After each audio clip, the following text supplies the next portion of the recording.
News. తెలంగాణలో నేటి నుంచి కొత్త రెవెన్యూ చట్టం అమల్లోకి రానుంది.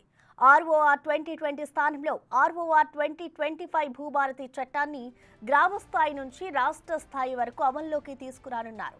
దీంతో పాటు ధరణి స్థానంలో భూభారతి పోర్టల్ సైతం అందుబాటులోకి రానుంది. మొదట 3 మండలాల్లో పైలట్ ప్రాజెక్టుగా అమలు చేస్తారు. నేడు అంబేద్కర్ జయంతి సందర్భంగా హైదరాబాద్లోని శిల్పకళా వేదికగా సీఎం రేవంత్ రెడ్డి చేతుల మీదుగా కొత్త చట్టం పోర్టల్ను ఆవిష్కరించేందుకు రెవెన్యూ శాఖ ఏర్పాట్లు చేసింది. కొత్త చట్టం అమలు నియమ నిబంధనలపై ఇవాళ ప్రభుత్వం ఉత్తర్వులు జారీ చేయనుంది.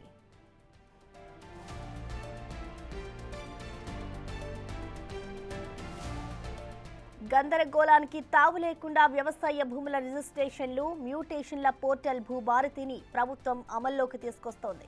గతంలో ధరణిలో 33 మాడ్యూళ్లు ఉన్నాయి. రైతులు పోర్టల్లో దరఖాస్తు చేసే సమయంలో ఒకదానికి బదులు మరొక మాడ్యూల్ను ఎంపిక చేస్తే ఇబ్బందులు ఎదురయ్యాయి.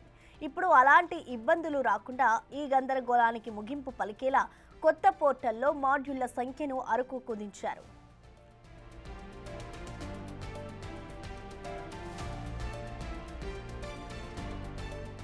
వారసత్వ బదిలీ సమయంలో కుటుంబ సభ్యులందరికీ తెలిసేలా నోటీసులు జారీ, విచారణ ప్రక్రియ చేపట్టే వ్యవస్థ కూడా అందులో ఉంది.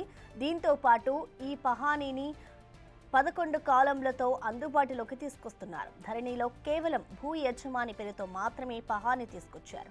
దాని స్థానంలో యజమాని పేరు, భూ ఖాతా, సర్వే నెంబర్, అనుభవదారు లేదా పట్టాదారు, ప్రభుత్వ భూమి లేదా పట్టా భూమి వారసత్వంగా వచ్చిందా, కొనుగోలు ద్వారా వచ్చిందా తదితర వివరాలు తెలిపేలా పహానీ ఉండనుంది.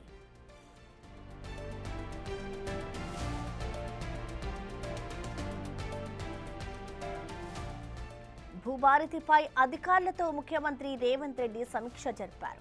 సామాన్య రైతుకు కూడా భూభారతి అర్థమయ్యేలా ఉండాలని అధికారులను ఆదేశించారు సీఎం. నిర్వహణ బాధ్యతలను మంచి సంస్థకు అప్పగించాలని, కనీసం 10 ఏళ్ల పాటు వెబ్సైట్ ఉంటుందన్నారు రేవంత్.